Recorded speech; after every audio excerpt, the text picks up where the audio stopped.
Chers amis, chers frères et sœurs, je vous souhaite la bienvenue pour célébrer encore aujourd'hui la parole reçue. Parole venue d'ailleurs pour nous inciter à l'écoute et au silence. Parole comme une ouverture dans nos horizons trop étroits. Parole comme une trouée dans nos visions embuées. Parole comme une interrogation devant nos certitudes. Parole qui nous séduit à répondre, à offrir notre parole, ta parole, ma parole, en signe de gratitude que nous n'avons pas été oubliés. Parole à la fois réflexion et acte, posée déjà ou suspendue encore jusqu'à sa naissance d'entre nos lèvres, d'entre nos mains.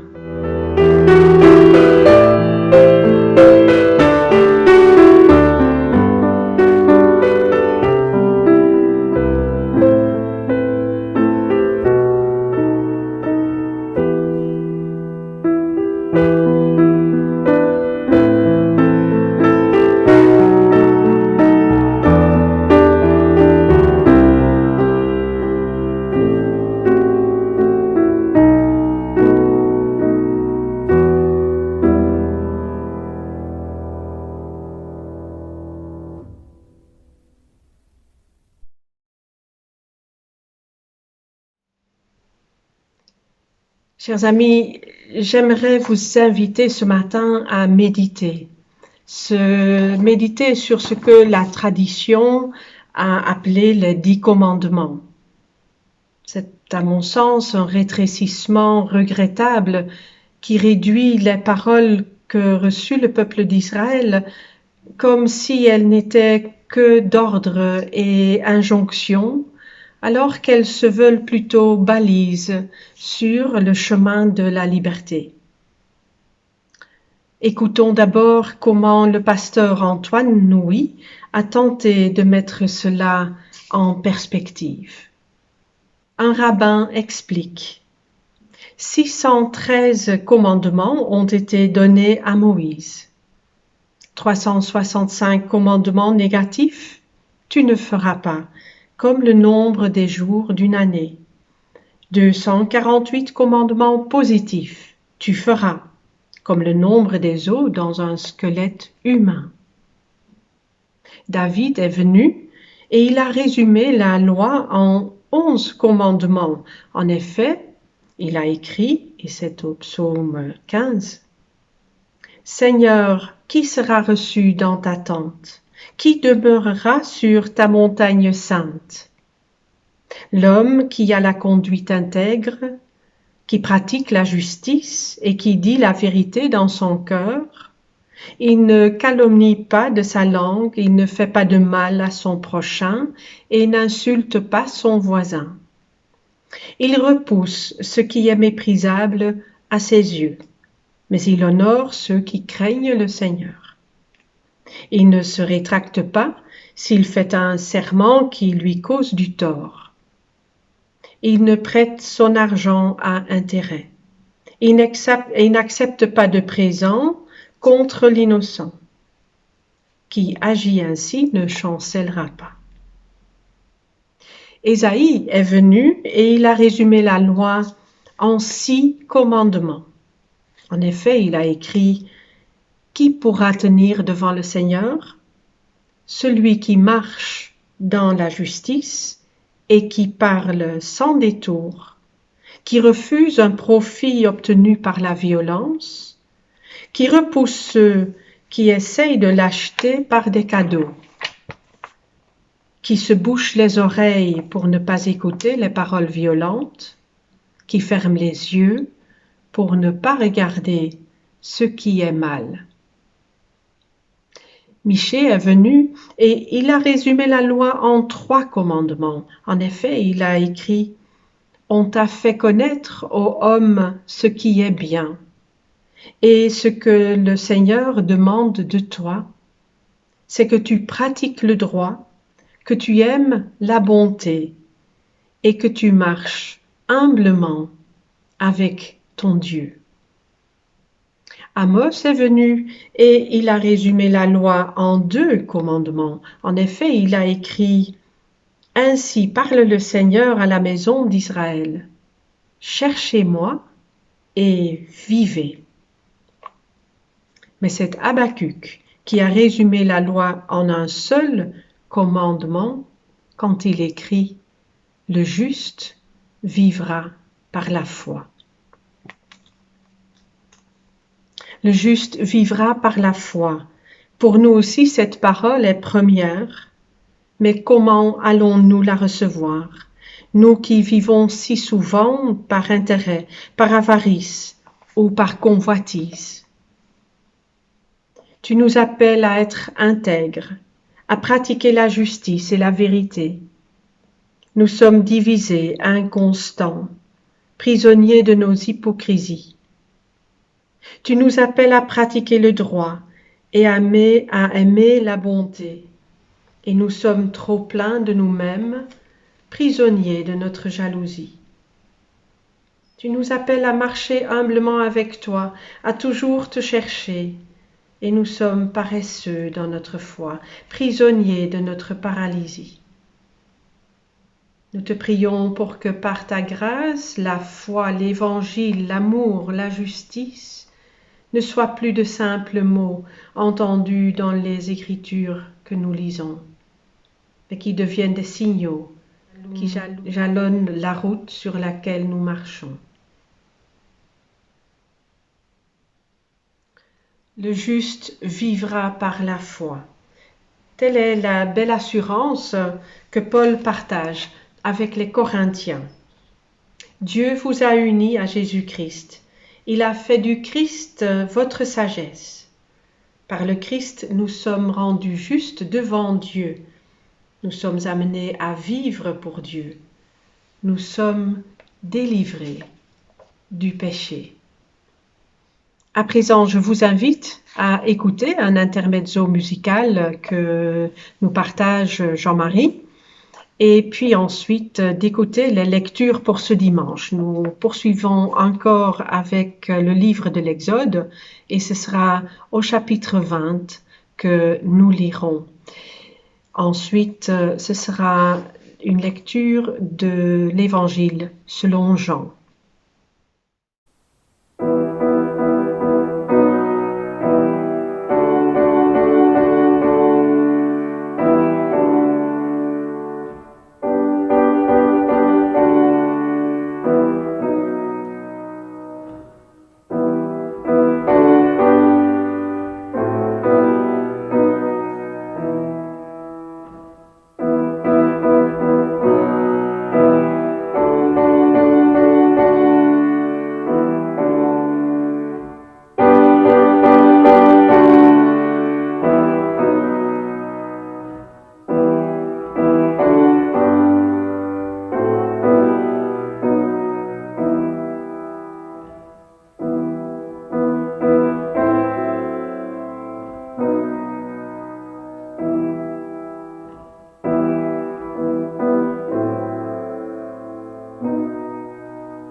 Du livre de l'Exode au chapitre 20, les versets 1 à 21.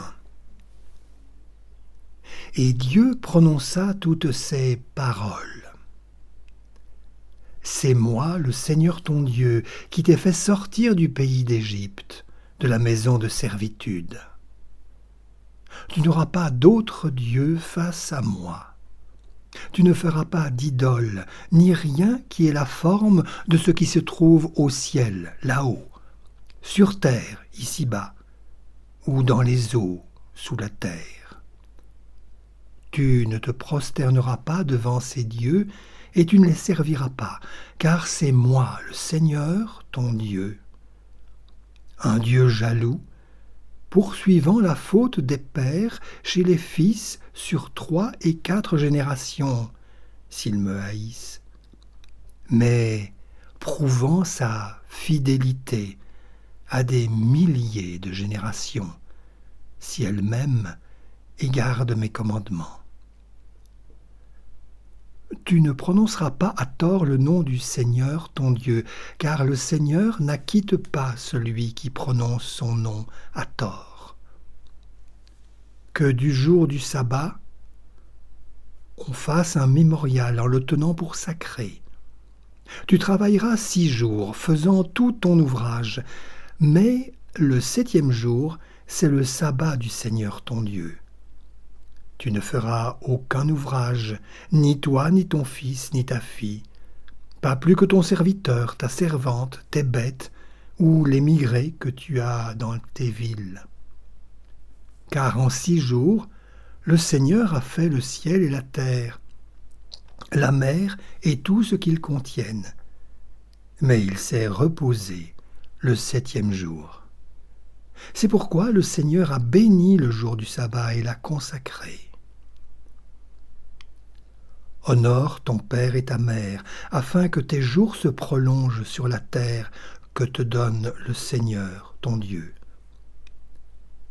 Tu ne commettras pas de meurtre, tu ne commettras pas d'adultère, tu ne commettras pas de rapt, tu ne témoigneras pas faussement contre ton prochain, tu n'auras pas de visée sur la maison de ton prochain. Tu n'auras de visée ni sur la femme de ton prochain, ni sur son serviteur, sa servante, son bœuf ou son âne, ni sur rien qui appartienne à ton prochain. Tout le peuple percevait les voix, les flamboiements, la voix du corps et la montagne fumante. Le peuple vit, il frémit et se tint à distance. Ils dirent à Moïse: Parle-nous toi-même, et nous entendrons. Mais que Dieu ne nous parle pas, ce serait notre mort. Moïse dit au peuple: Ne craignez pas, car c'est pour vous éprouver que Dieu est venu, pour que sa crainte soit sur vous et que vous ne péchiez pas.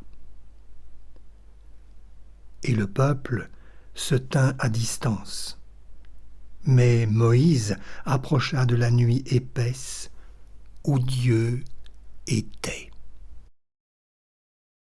De l'Évangile de Jean, des extraits du chapitre 13 et 14. Je vous donne un commandement nouveau. Aimez-vous les uns les autres. Comme je vous ai aimé, aimez-vous les uns les autres. À ceux-ci, tous vous reconnaîtront pour mes disciples, à l'amour que vous aurez les uns pour les autres. Si vous m'aimez, vous vous appliquerez à observer mes commandements. Moi, je prierai le Père. Il vous donnera un autre paraclet qui restera avec vous pour toujours. C'est lui l'Esprit de vérité, celui que le monde est incapable d'accueillir parce qu'il ne le voit pas et qu'il ne le connaît pas. Vous le connaissez, car il demeure auprès de vous et il est en vous. Je ne vous laisserai pas orphelin, je viens à vous. Encore un peu et le monde ne me verra plus. Vous me verrez vivant, et vous vivrez vous aussi. En ce jour-là, vous connaîtrez que je suis en mon Père, et que vous êtes en moi, et moi en vous. Celui qui a mes commandements et qui les observe, celui-là m'aime. Or celui qui m'aime sera aimé de mon Père. Et à mon tour, moi je l'aimerai, et je me manifesterai à lui. Jude, non pas Judas l'Iscariote, lui dit « Seigneur, comment se fait-il que tu aies à te manifester à nous et non pas au monde ?» Jésus lui répondit « Si quelqu'un m'aime, il observera ma parole et mon Père l'aimera. Nous viendrons à lui et nous établirons chez lui notre demeure. Celui qui ne m'aime pas n'observe pas mes paroles. Or, cette parole que vous entendez, elle n'est pas de moi, mais du Père qui m'a envoyé. »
Chers frères et sœurs, chers amis, quand notre Premier ministre, Sophie Wilmès, nous annonçait une nouvelle phase dans le déconfinement, à savoir un élargissement de notre bulle familiale pour le 10 mai, elle avait assorti cette promesse de regain de liberté à une série de mesures de prudence et de sécurité. La distanciation, le port du masque, le fait de n'appartenir qu'à une seule bulle. Si nous acceptions cette proposition d'élargissement, nous étions également invités à respecter ces règles. Nous étions même supposés les respecter. Heureusement, un contrôle des règles étant difficilement réalisable, Sophie Wilmès a parlé d'un contrat qui nous lierait toutes et tous. Et ce faisant, elle a voulu compter non pas sur notre obéissance aveugle, risquant une désobéissance sourde, mais sur notre intelligence, sur notre sens de responsabilité et de civisme, sur notre respect les uns des autres et même, je dirais, sur notre souci les uns des autres. Un pari imprudent selon certains, qui craignaient sans doute qu'un trop grand nombre d'entre nous soient incapables de gérer et la liberté et la responsabilité qui va avec, parole de sagesse pour d'autres. Pour ma part, j'y ai entendu une belle illustration de la manière dont pourraient fonctionner les 10 paroles reçues par Moïse sur la montagne de Sinaï. À une différence près. Notre Premier ministre proposait ce contrat alors que la liberté n'était encore que promesse, là où l'Éternel propose son contrat après avoir réalisé le déconfinement complet pour son peuple.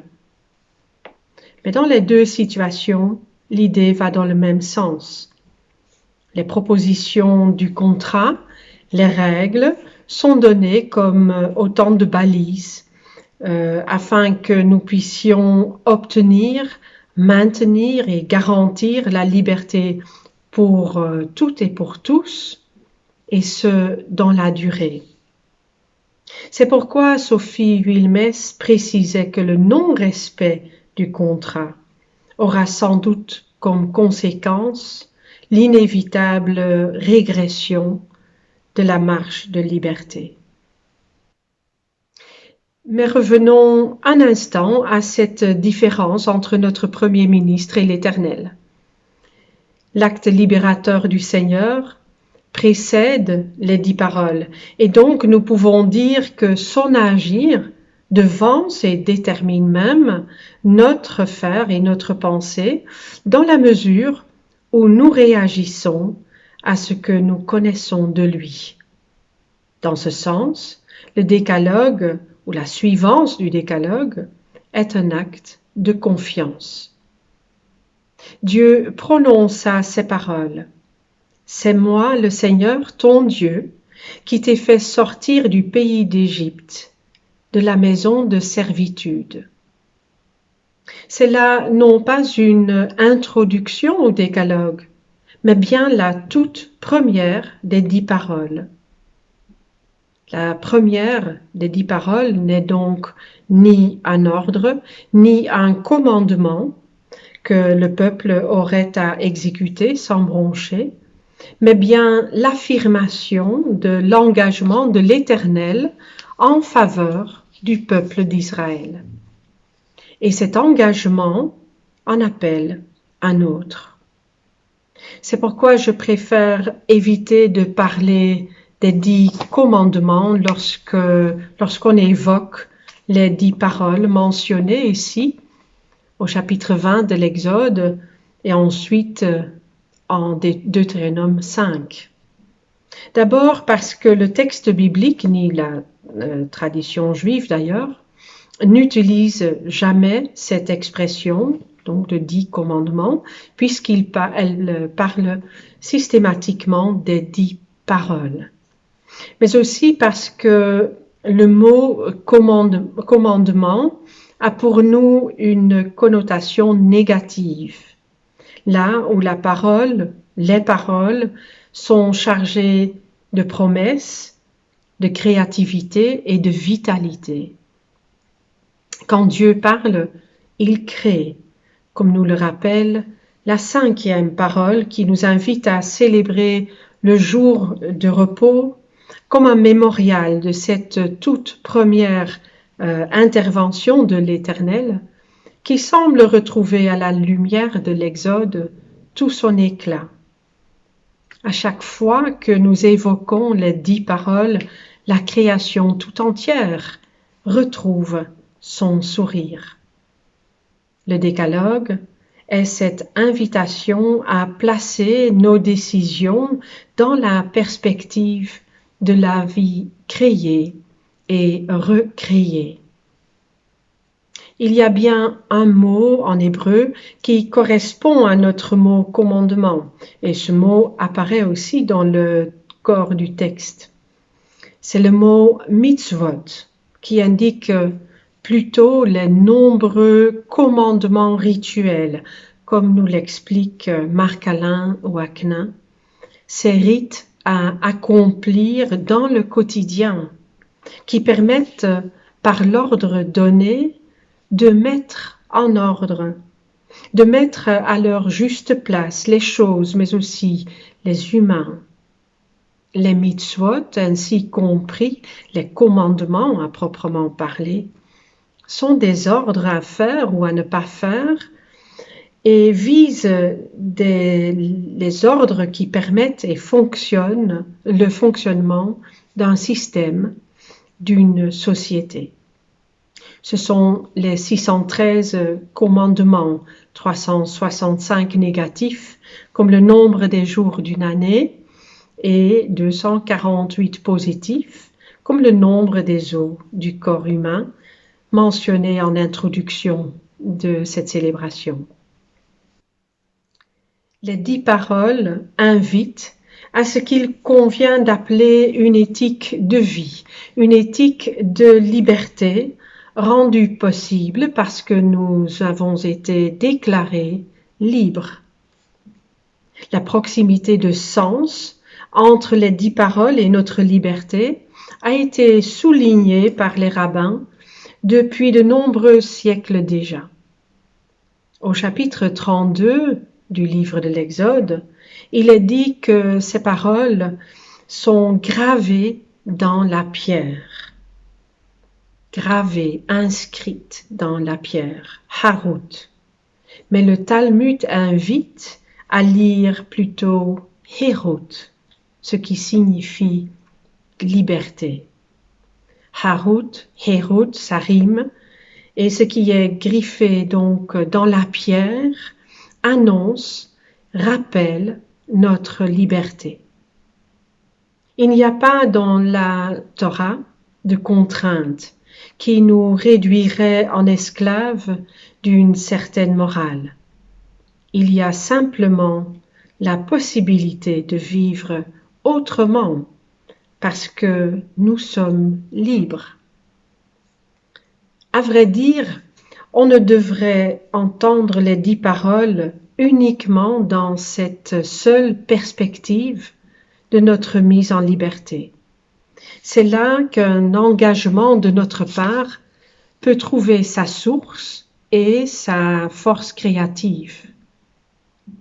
Il faudrait pouvoir arriver à nous approprier ces paroles de manière à ce qu'elles nous stimulent à augmenter en nous, autour de nous et entre nous, l'espace de vie qui s'appelle liberté.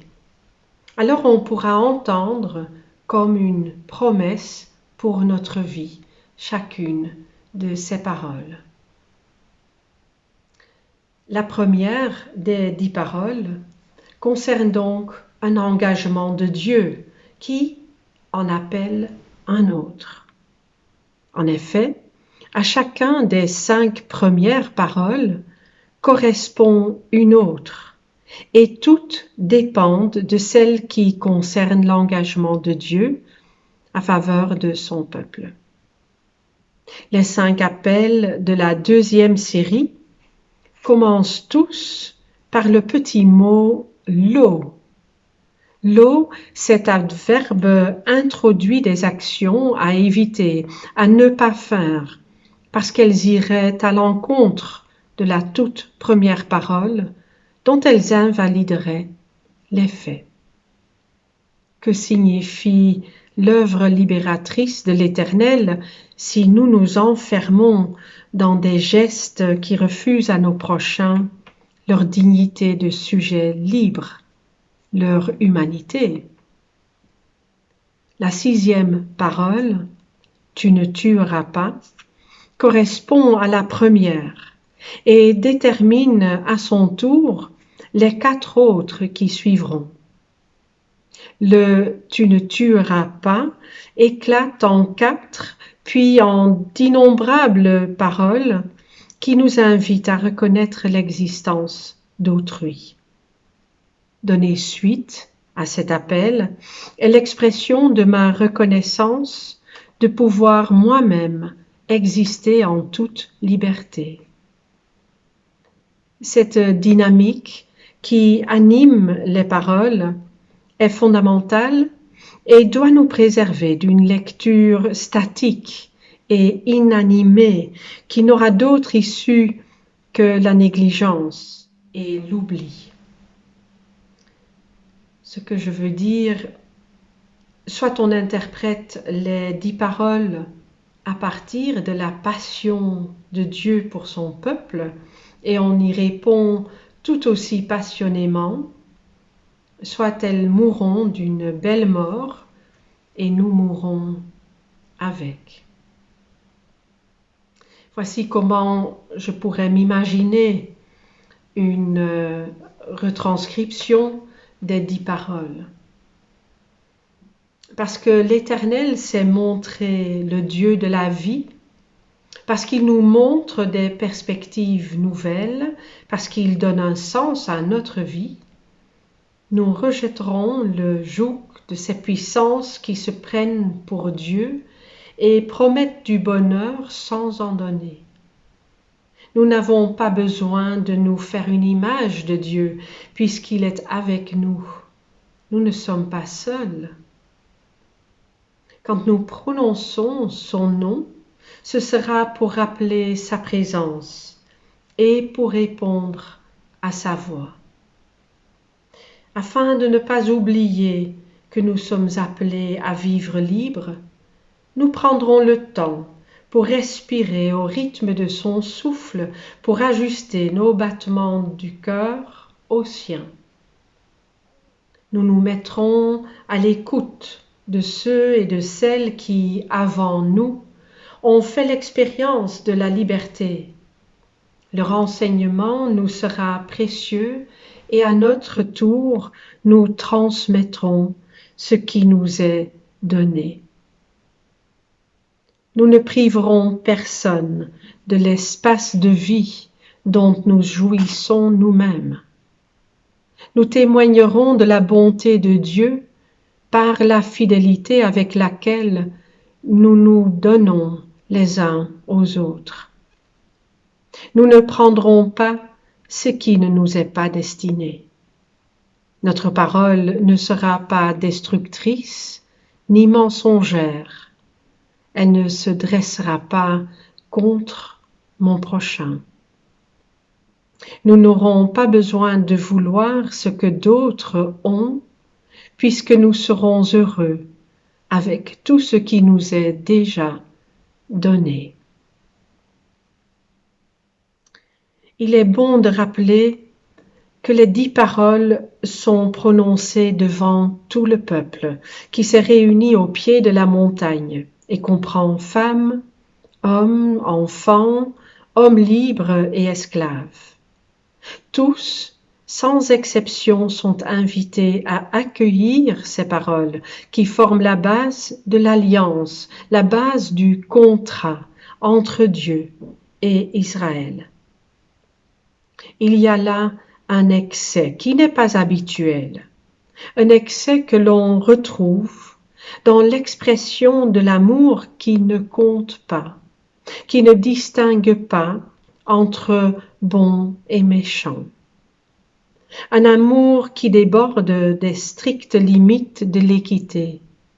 Amour qui rejoint l'esprit de gratuité d'un Dieu qui relève son peuple parce qu'il a entendu leurs cris, entendu leur appel.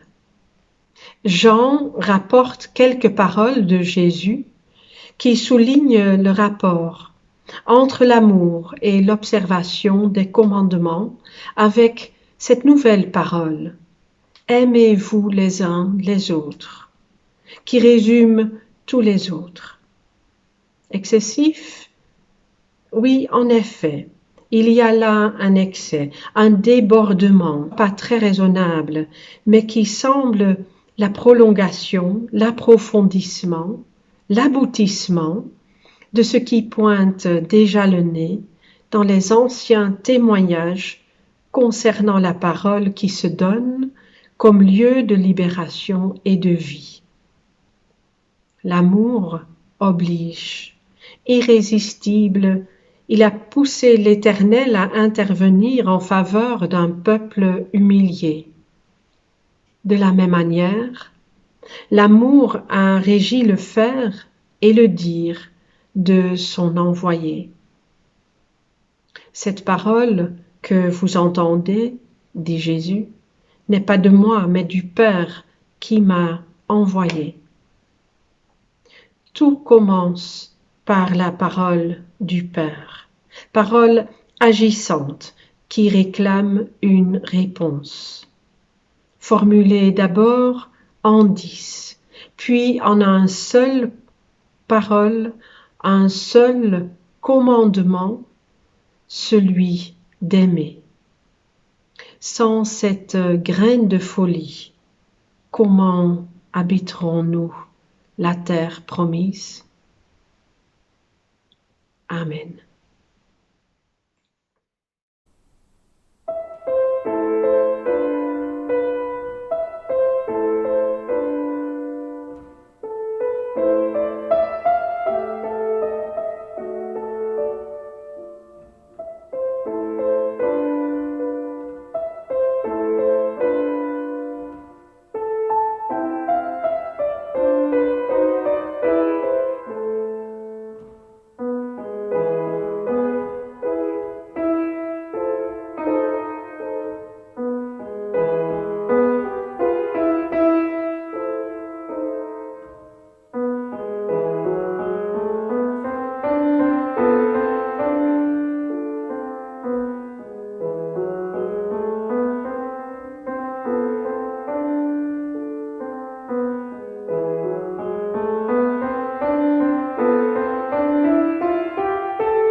voulons maintenant prendre le temps de partager les dons de l'offrande. Vous le savez, vous pouvez participer en utilisant le compte de notre Église. Le numéro vous est communiqué dans l'invitation à participer à ce culte. Vous le trouverez également dans le messager. Je vous rappelle d'ailleurs encore une fois que le messager, le nouveau messager pour les mois de mai et juin, un messager format confinement, mais est sorti, est disponible sur notre site web. Et je vous invite également à un moment de prière. Éternel Dieu, en ce matin du premier jour de la semaine, nous te louons pour ta parole créatrice, qui frappe sans relâche aux portes fermées de notre existence. Invitation à nous ouvrir encore, à toi, aux hommes et au monde. Nous te louons pour cette parole qui interroge notre existence et fait bouger les lignes.